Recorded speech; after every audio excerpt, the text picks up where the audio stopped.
ಕಡ್ಲೆಂಕ್ಲು ಮಾರಿಕಾಂಬ ದೇವಿಯ ದರ್ಶನ ಪಡೆದ ಮಾಜಿ ಸಚಿವ ಅರತಾಳು ಹಾಲಪ್ಪ. ದರ್ಶನದ ನಂತರ ಪತ್ರಕರ್ತರೊಂದಿಗೆ ಮಾತನಾಡಿದ ಮಾಜಿ ಸಚಿವ ಅರತಾಳು ಹಾಲಪ್ಪನವರು, ಹಿಂದುಳಿದ ವರ್ಗದ ಸಿದ್ದರಾಮಯ್ಯ ಆಗಿದ್ದವರು ಈಗ ಶಾಲದ ಸಿದ್ದರಾಮಯ್ಯ ಆಗಿದ್ದಾರೆ. ಶಿವಮೊಗ್ಗ ಜಿಲ್ಲೆಗೆ ಬಜೆಟ್ಟಿನಲ್ಲಿ ಯಾವುದೇ ಅನುದಾನವಿಲ್ಲ. ಗ್ಯಾಸ್ ಸಮಸ್ಯೆಗಳ ಬಗ್ಗೆ ರಾಜ್ಯ ಸರ್ಕಾರ, ಕೇಂದ್ರ ಸರ್ಕಾರ, ಶಾಸಕರು ಹಾಗೂ ಸಂಸದರು, ಅಧಿಕಾರಿಗಳು ಕೂತು ಬಗೆಹರಿಸಿ ಗಮನ ಹರಿಸಬೇಕಾಗಿದೆ. ಇನ್ನು ಚುನಾವಣೆ ಮಾಡಲು ಕಾಂಗ್ರೆಸ್ಸಿನವರಿಗೆ ಭಯವಿದೆ. ಚುನಾವಣೆ ಮಾಡಲು ಮನಸ್ಸೇ ಇಲ್ಲ.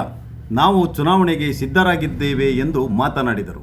ಮಾರಿಕಾಂಬಾ ದೇವಿಯ ದರ್ಶನದ ನಂತರ ಜಾತ್ರಾ ಸಮಿತಿಯ ಅಧ್ಯಕ್ಷರಾದ ವೆಂಕಟೇಶ್ ರವರು ಮಾಜಿ ಸಚಿವರಾದ ಅರತಾಳು ಹಾಲಪ್ಪ, ಮಾಜಿ ಜಿಲ್ಲಾ ಪಂಚಾಯತ್ ಸದಸ್ಯರಾದ ರತ್ನಾಕರ ವನಗೋಡು ಹಾಗೂ ಚೇತನ್ ಹಾಲಪ್ಪರವರನ್ನ ಅಭಿನಂದಿಸಿ ಗೌರವಿಸಲಾಯಿತು. ಈ ಸಂದರ್ಭದಲ್ಲಿ ಮಾರಿಕಾಂಬಾ ಜಾತ್ರಾ ಸಮಿತಿಯ ಅಧ್ಯಕ್ಷರಾದ ವೆಂಕಟೇಶ್, ಕಾರ್ಯದರ್ಶಿ ಗುರುರಾಜ್, ಗಣಪತಿ ಎಡೆಹಳ್ಳಿ, ಸುಬ್ಬಣ್ಣ ಕಾಲೋನಿ, ಸುರೇಶ್ ಗೌಡ್ರು ಕಾಲೋನಿ, ಹೇಮು, ಶ್ರೀಧರ್ ದಾಸ್ಕೊಪ್ಪ, ಜಯಪ್ಪ ಗೌಡ್ರು, ರಾಘವೇಂದ್ರ, ನಾರಿ ಲೋಕಪ್ಪ, ಗಣಪತಿ ಇರುವಕ್ಕಿ ಹಾಗೂ ಜಾತ್ರಾ ಸಮಿತಿಯ ಸದಸ್ಯರು ಉಪಸ್ಥಿತರಿದ್ದರು. ಮಾರಿಕಾಂಬಾ ಜಾತ್ರೆ ನಡೀತಾ ಇದೆ. ನಮ್ಮ ಸನಾತನ ಧರ್ಮದ ಆಚಾರ ವಿಚಾರಗಳಲ್ಲಿ ನಂಬಿಕೆ ಇಟ್ಟಂತ ಜನ ಭಾಗವಹಿಸ್ತಿದ್ದಾರೆ. ತಾಯಿಯ ಮೆರವಣಿಗೆ ಮೂಲಕ ಬಂದಿದೆ. ತಾಯಿಯ ಪೂಜೆ ನಡೀತಾ ಇದೆ. ನಾನು ಕೂಡ ಇವತ್ತು ಬಂದು ಪೂಜೆಯನ್ನು ಸಲ್ಲಿಸಿದ್ದೇನೆ. ಮಳೆ ಬೆಳೆ ಚೆನ್ನಾಗಾಗಲಿ, ದೇಶ ಸಮೃದ್ಧಿ ಆಗಲಿ, ಸಾರ್ವಜನಿಕರಿಗೆ ಒಳ್ಳೇದಾಗಲಿ, ಒಳ್ಳೇದನ್ನ ಮಾಡಲಿ ಆ ತಾಯಿ ಅಂತೇಳಿ ಮಾರಿಕಾಂಬೆಯಲ್ಲಿ ಪ್ರಾರ್ಥನೆ ಮಾಡ್ತೇನೆ. ರಾಜ್ಯದಲ್ಲಿ ಗ್ಯಾಸ್ ಸಮಸ್ಯೆ ಇರುತ್ತೆ, ಕೇಂದ್ರದ ಸಮಸ್ಯೆ ಅಂತ ಅವರು, ನಮ್ದೇನು ಸಮಸ್ಯೆ ಅಂತ ಅವ್ರು ಹೇಳ್ತಿದ್ದಾರೆ. ರಾಜ್ಯದವರು ಕೇಂದ್ರ ಸಮಸ್ಯೆ ಅಂತ ಹೇಳ್ತಾರೆ. ಇದ್ರ ಬಗ್ಗೆ ಏನು? ಒಟ್ಟಾರೆ ಸಮಸ್ಯೆ ಇದೆ. ಅದು ರಾಜ್ಯ ಸರ್ಕಾರ, ಕೇಂದ್ರ ಸರ್ಕಾರ ಅಂಥೇಳಿ ನಾವು ಮಾತಾಡೋದಕ್ಕಿಂತ ಸಮಸ್ಯೆ ಇದೆ. ಅದನ್ನು ಎರಡೂ ಸರ್ಕಾರಗಳು ಕೂತು, ಎರಡೂ ಸರ್ಕಾರದ ಅಧಿಕಾರಿಗಳು ಕೂತು ಬಗೆಹರಿಸಬೇಕು. ಈ ಸಮಸ್ಯೆ ಈ ಭೂಮಿಗೆ ಬಂದಿದೆ, ಈ ಭೂಗ್ರಹಕ್ಕೆ ಬಂದಿದೆ, ಭೂಲೋಕಕ್ಕೆ ಬಂದಿದೆ. ಇದು ಮಧ್ಯಪ್ರಾಚ್ಯ ಅಂದರೆ ಮಿಡ್ಲ್ ಈಸ್ಟ್ ಕಂಟ್ರಿನಲ್ಲಿ ನಡೀತಕ್ಕಂಥ ಯುದ್ಧದಿಂದಾಗಿ ಬಂದಿದೆ. ಅಮೇರಿಕ ಮತ್ತು ಅದರ ಮಿತ್ರ ರಾಷ್ಟ್ರ ಇಸ್ರೇಲ್ ಸೇರಿ ಇರಾನ್ ಮೇಲೆ ದಾಳಿ ನಡೆಸಿದ್ರಿಂದ ನಾವು ಅದರಲ್ಲಿ ನೇರವಾಗಿ ಭಾಗವಹಿಸ್ತಾ ಇದ್ರು, ಇಂಡೈರೆಕ್ಟ್ ಆಗಿ ನಮಗೆ ಅದರ ಎಫೆಕ್ಟ್ ಆಗಿದೆ. ಆ ಯುದ್ಧದ ತೊಂದರೆ ಅವೆರಡು ಮೂರು ದೇಶಕ್ಕೆ ಸಂಬಂಧಪಟ್ಟಿದ್ದು ಮಾತ್ರ ಅಲ್ಲ, ನೋಡಿ ಇಡೀ ಮನುಕುಲಕ್ಕೆ ತೊಂದರೆ ಬಂದಿದೆ. ಅಂಥ ಸಮಸ್ಯೆಯನ್ನು ಬಗೆಹರಿಸೋದಕ್ಕಾಗಿ ಇಂಥ ಜಾತ್ರೆಗಳನ್ನು, ತಾಯಿಯಲ್ಲಿ ಪ್ರಾರ್ಥನೆ ಮಾಡೋದಕ್ಕೆ ಈ ಜಾತ್ರೆಗಳನ್ನ ಹಿಂದೆ ನಮ್ಮ ಹಿರಿಯರು ಏರ್ಪಡಿಸಿದ್ದಾರೆ. ವಿಶ್ವಕ್ಕೆ ಕಂಟಕ ಬಂದಿದೆ, ವಿಶ್ವ ತೊಂದರೆಯಲ್ಲಿದೆ, ಪ್ರಪಂಚ ತೊಂದರೆಯಲ್ಲಿದೆ. ಅದೆಲ್ಲವನ್ನು ಬಗೆಹರಿಸು ತಾಯಿ ಅಂತೇಳಿ ಪ್ರಾರ್ಥನೆ ಮಾಡ್ತೇವೆ. ಒಂದು ಹೇಳೋದಕ್ಕಿಂತ ನಮ್ಮ ಲೋಕಸಭಾ ಸದಸ್ಯರು ಮಾತಾಡಬೇಕು, ನಮ್ಮ ಶಾಸಕರುಗಳು ಮಾತಾಡಬೇಕು, ಸರ್ಕಾರಗಳು ಎರಡೂ ಸರ್ಕಾರ ಕುಂತು ಕೂಡಲೇ ಬಗೆಹರಿಸಬೇಕು. ಇಲ್ಲದಿದ್ರೆ ಇದು ಈಗ ಸದ್ಯಕ್ಕೆ ಹೋಟೆಲ್ ಉದ್ಯಮದ ಮೇಲೆ ತೊಂದರೆ ಆಗಿದೆ, ಮುಂದೆ ಜನಸಾಮಾನ್ಯರ ಜೀವನದಲ್ಲೂ ತೊಂದರೆ ಆಗ್ತದೆ. ಇದರ ಲಾಭವನ್ನು ಕೆಲವು ಉದ್ಯಮಿಗಳು, ಕೆಲವು ವ್ಯಾಪಾರಸ್ಥರು ಪಡೆಯುವಂಥ ಸಂದರ್ಭ ಇರ್ತದೆ. ಜನರು ಕೂಡ ಪ್ಯಾನಿಕ್ ಆಗಬಾರ್ದು. ಅಂದರೆ ಭಯಭೀತರಾಗಿ ಸಿಗ್ತದೆಯೋ ಇಲ್ಲೋ ಅಂತ ಹೇಳಿ ಪ್ಯಾನಿಕ್ ಆಗಿ ಒಂದೇ ಸಾರಿ ಮುಗಿ ಬೀಳ್ತಾರೆ. ಹಾಗೆಲ್ಲ ಆಗಬಾರ್ದು. ಎಲ್ಲೋ ಒಂದು ಕಡೆ ಪ್ರಾಬ್ಲಮ್ ಇದೆ, ನಮಗೂ ಕಾಣ್ತಾ ಇದೆ. ಅದನ್ನು ಬಗೆಹರಿಸಬೇಕಾದ್ದು ಎರಡೂ ಸರ್ಕಾರಗಳ ಅಧಿಕಾರಿಗಳು ಕುಂತು ಮಾಡಬೇಕು. ಆಯಿಲ್ ಕಂಪನಿಯವ್ರನ್ನ ಕರಿಬೇಕು. ಬರೀ ಪೇಪರ್ ಸ್ಟೇಟ್ಮೆಂಟಲ್ಲಿ ಇದು ಬಗೆಹರಿಯೋದಿಲ್ಲ. ಅದರತ್ತ ಕೇಂದ್ರ ಸರ್ಕಾರ ಗಮನ ಹರಿಸಿದೆ, ಸೀರಿಯಸ್ ಆಗಿ ಅಟೆಂಡ್ ಮಾಡ್ತಾ ಇದೆ. ಇವತ್ತಿನ ದಿನ ತಾವು ನೋಡಿದ್ದೀರಿ ನ್ಯೂಸ್ಗಳನ್ನ, ಸೀರಿಯಸ್ ಆಗಿ ಅಟೆಂಡ್ ಮಾಡ್ತಾರೆ. ರಾಜ್ಯ ಸರ್ಕಾರ ಜಿಲ್ಲಾ ಪಂಚಾಯತ್ ತಾಲೂಕು ಚುನಾವಣೆಗಳ ದಿನಾಂಕಗಳು ಹೋಗ್ತಾ ಇದೆ. ಹಾಗಾಗಿ ಅಧಿಕಾರಿಗಳ ಕೇಂದ್ರೀಕರಣಕ್ಕೆ ಸಮಸ್ಯೆ ಆಗ್ತಾ ಇದೆ ಅನ್ನೋದು ಏನಾಗ್ಬೋದು? ಕೇಂದ್ರ ಈ ಎಲೆಕ್ಷನ್ಗಳನ್ನ ಮಾಡೋದಕ್ಕೆ ಯಾರಿಗೂ ಇಂಟ್ರೆಸ್ಟ್ ಇಲ್ಲ. ನಾವಂತೂ ಮಾಡೋದಕ್ಕೆ ಎಲೆಕ್ಷನ್ ಬಂದ್ರೆ ತಯಾರಿದ್ದೇವೆ. ಆದ್ರೆ ರಾಜ್ಯ ಸರ್ಕಾರ ಇದರಲ್ಲಿ ಆಸಕ್ತಿ ತೋರಿಸ್ಬೇಕು. ಕೇಂದ್ರ ಸರ್ಕಾರದಿಂದ ಇದರಲ್ಲಿ ಏನೋ ಆಗಂತದಿಲ್ಲ. ಸ್ಥಳೀಯ ಚುನಾವಣೆಗಳಲ್ಲಿ ರಾಜ್ಯ ಸರ್ಕಾರ ಮುಂದಾಗಿ, ಅದು BBMP ಚುನಾವಣೆ ಇರಲಿ, ಅದು ಜಿಲ್ಲಾ ಪರಿಷತ್ತು, ತಾಲೂಕ್ ಪಂಚಾಯತಿ, ಪಟ್ಟಣ ಪಂಚಾಯತಿ, ಕಾರ್ಪೊರೇಷನ್ನು, ಸಿಟಿ ಮುನ್ಸಿಪಾಲಿಟಿ, ಲೋಕಲ್ ಬಾಡೀಸ್ ಅಂತ ಕರಿತೇವೆ. ಆ ಚುನಾವಣೆ ಮಾಡೋದ್ರ ಬಗ್ಗೆ ತಮ್ಮ ಆದ್ಯತೆಯನ್ನು ಕೊಟ್ಟು ಕೆಲಸ ಮಾಡಬೇಕು. ಆದರೆ ಇಲ್ಲಿ ನೋಡಿ ಮಾಡ್ತೀವಿ ಅಂತ ಹೇಳ್ತಾರೆ, ನ್ಯಾಯಾಲಯ ಕೂಡ ಮಾಡಬೇಕು ಅಂತ ಹೇಳಿದೆ. ಅದು ಇವ್ರು ಯಾರು ಮಾಡೋ ಮನಸ್ಥಿತಿಯಲ್ಲಿ ಇಲ್ಲ. ಚುನಾವಣೆ ಮಾಡೋಕ್ಕೆ ಕಾಂಗ್ರೆಸ್ನವರಿಗೆ ಭಯ ಇದೆ. ಆ ಭಯದಿಂದಾಗಿ ಮುಂದೆ ಹಾಕ್ತಿದ್ದಾರೆ. ಅದಕ್ಕೆ ತಕ್ಕಾಗಿ ಕಾಕತಾಳೀಯವಾಗಿ ನೋಡಿ, ಈಗ ಸೆನ್ಸಸ್ ಆಗಬೇಕು. ಸೆನ್ಸಸ್ 15ನೇ ತಾರೀಕಿಂದ, ಏಪ್ರಿಲ್ ಮುಂದಿನ ತಿಂಗಳು 15ನೇ ತಾರೀಕಿಂದ ಪ್ರಾರಂಭ ಮಾಡ್ತೀವಿ ಅಂತ ಹೇಳಿದ್ದಾರೆ. ಅದಾದ ಮೇಲೆ ಕ್ಯಾಸ್ಟ್ ಸರ್ಟಿಫಿಕೇಟ್, ಕ್ಯಾಸ್ಟ್ ಸೆನ್ಸಸ್ ಆಗಬೇಕು. ಜಾತಿ ಗಣತಿಯನ್ನು ಕೇಂದ್ರ ಸರ್ಕಾರ ಮಾಡ್ತೀವಿ ಅಂತಲೂ ಹೇಳಿದೆ. ಹಾಗಾಗಿ ಅದು ಆಗಬೇಕಾದ್ರೆ 18 ತಿಂಗಳು ಬೇಕು. ಇದ್ರ ಮಧ್ಯೆ ಹೇಗೆ ಮಾಡ್ತಾರೆ? ಇದರಲ್ಲಿ SIR ಒಂದು ಮಧ್ಯೆ ಬಂದಿದೆ. SIR ಪ್ರಾರಂಭ ಆದರೆ ಅದನ್ನ ಹೇಗೆ ಮಾಡ್ತಾರೆ? ಇವೆಲ್ಲ ಸೂಕ್ಷ್ಮ ವಿಷಯಗಳಿದ್ದಾವೆ. ಸರ್ಕಾರ, ರಾಜ್ಯ ಸರ್ಕಾರ ಹೇಳೋದೊಂದು ಮಾಡೋದೊಂದು. ಈ ಸೂಕ್ಷ್ಮ ವಿಷಯಗಳು ಆಡಳಿತದಲ್ಲಿ ಇರೋರಿಗೆ, ಅಧಿಕಾರದಲ್ಲಿ ಇರೋರಿಗೆ ರಾಜ್ಯ ಚುನಾವಣಾ ಆಯೋಗಕ್ಕೆ ಏನು ಗೊತ್ತಿಲ್ಲದೆ ಇರೋ ವಿಷಯನ ಜನಸಾಮಾನ್ಯರಿಗೆ ನಾವು ಮಾಡ್ತೇವೆ, ನ್ಯಾಯಾಲಯ ಅಡ್ಡು ಬರುತ್ತೆ ಅಂತ ಹೇಳೋದಕ್ಕೆ ಅಥವಾ ಕಾನೂನು ತೊಡಕ್ಕೆ ಅಡ್ಡು ಬರ್ತದೆ ಅಂತ ಹೇಳೋದಕ್ಕೆ ಒಂದು ಕಾರಣ. ಇವರು ಮಾಡೋ ಮನಸ್ಥಿತಿಯೇ ಇಲ್ಲ. ಮಾಡಿದ್ರೆ ಇಷ್ಟೊತ್ತಿಗೆ ಮಾಡಬೇಕಾಗಿತ್ತು. ಒಂದು ಪೀರಿಯಡೇ ಮುಗಿದೋಯ್ತು. ಜಡ್ ಪಿ ಒಂದು ಅವಧಿಯೇ ಮುಗಿದೋಯ್ತು.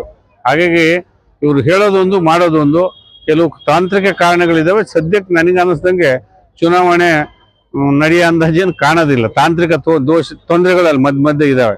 ನಾನು ಒತ್ತಾಯ ಮಾಡ್ತೇನೆ, ರಾಜ್ಯ ಬಿಜೆಪಿ ಉಪಾಧ್ಯಕ್ಷನಾಗಿ ಯಾವ ಕ್ಷಣದಲ್ಲೂ ಚುನಾವಣೆ ಫೇಸ್ ಮಾಡಕ್ಕೆ ನಮ್ಮ ಪಾರ್ಟಿ ತಯಾರಿದೆ, ನಾವು ಮಾಡ್ತೇವೆ. ಸಾಲ ಮಾಡಿದ್ದೆ ಒಂದು ಮನೆ ಯಜಮಾನ, ಈ ನಮ್ಮ ಮನೆ ಸಂಸಾರ ಹೆಂಗೆ ನಡೀತಾವೆ, ಮನೆ ಇಂಪ್ರೂವ್ ಮಾಡಪ್ಪ, ಹೇಗಾದ್ರೂ ಅದು ಇದು ಉಳಿತಾಯ ಮಾಡಿ ಮತ್ತೊಂದು ದುಡಿಸಿ ಜನರನ್ನ ಉತ್ಪತ್ತಿ ಜಾಸ್ತಿ ಮಾಡ್ಬೇಕು ಅನ್ನೋದಿಲ್ಲ.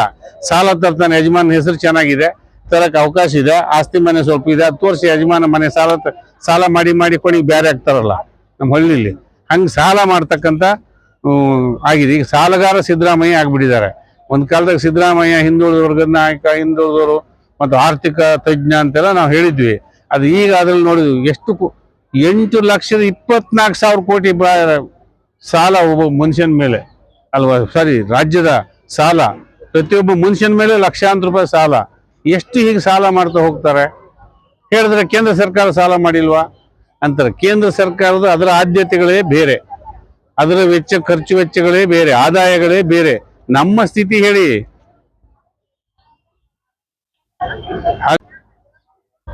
ಮತ್ತೊಂದು ಏನಂತ ಹೇಳಿದ್ರೆ, ಇನ್ನೊಂದು ಬಜೆಟ್ ಶಿವಮೊಗ್ಗ ಜಿಲ್ಲೆಗೆ ಏನ್ ತಂದಿದ್ದಾರೆ ಅಂತ ನಿಮ್ಗೆ ಅದೊಂದು ಮಾಡೋಣ. ಮಾತಾಡ್ಬೇಕಾದ್ದು ಅದು.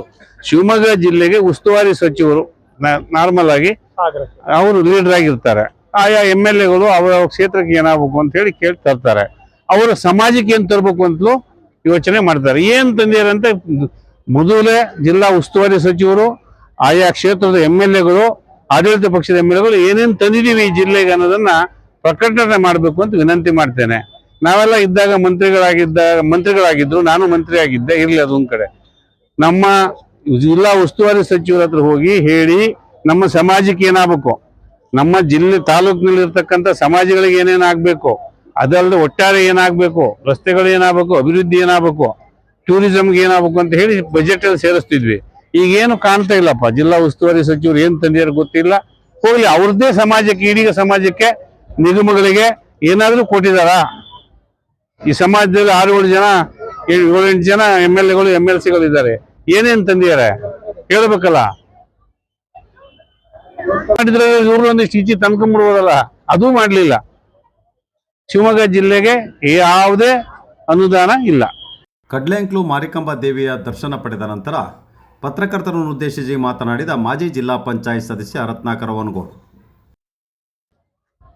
ಈ ಭಾಗದ ನಮ್ಮ ನಾಯಕರಿಗೆ ಹೇಳಿವೀಗ, ತಾವು ಹಿಂಗೆ ಇದ್ರಾಗಲೇ ಇನ್ನು ಹೋರಾಟಕ್ಕೆ ಇಳಿಬೇಕಾಗತ್ತೆ ಅಂತ ಜನರಿಗೆ ನ್ಯಾಯ ಕೊಡ್ಸಕ್ಕೆ. ಅಭಿವೃದ್ಧಿ ವಿಚಾರದಲ್ಲೂ ಸಹ ತಾವು ಗಮನ ಹರಿಸಬೇಕು ಅಂತ ಅದನ್ನ ತಾವು ಮಾಡ್ತಾ ಇದ್ದಾರೆ. ಅದರಲ್ಲೂ ಮುಖ್ಯವಾಗಿ ನಮ್ಮ ಸಾಗರ ವಿಧಾನಸಭಾ ಕ್ಷೇತ್ರದಂತೂ ಈ ರೈತರ ವಿಚಾರದಲ್ಲಿ ಬಗರುಕುಮು ಮತ್ತೆ ಅರಣ್ಯದ ಬಹಳ ಸಮಸ್ಯೆ ಇದೆ. ಅದನ್ನ ಈಗಾಗಲೇ ಹಲವಾರು ಹೋರಾಟಗಳನ್ನು ಮಾಡಿ ಸಾಕಷ್ಟು ನ್ಯಾಯ ಕೊಡಿಸೋಂಥ ಕೆಲಸನೂ ಮಾಡಿದ್ದಾರೆ, ಅಧಿಕಾರ ಇಲ್ಲದೆ ಹೋದ್ರು.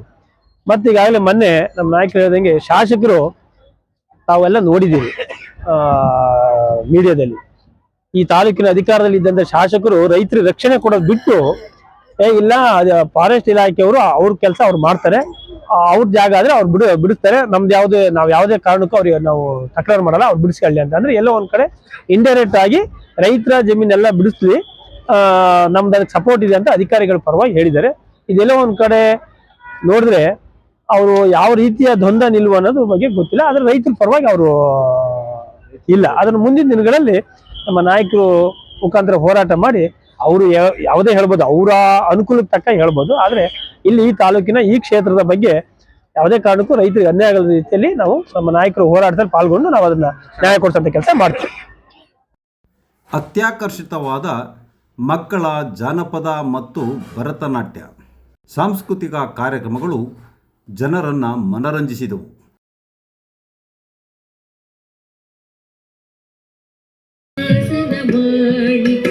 ಲಕ್ಷ್ಮೀ ವಿನುತೆ ಶಾಂಭವಿ ಶ್ಯಾಮಳೆ ಮೀನಾಕ್ಷಿ ಶ್ಯಾಮಳೆ ಮೀನಾಕ್ಷಿ ಸುಂದರೇಶ್ವರ ಸಾಕ್ಷಿ ಶಂಕರಿ ಗುರು ಗುಹಸ ಮುತ್ತ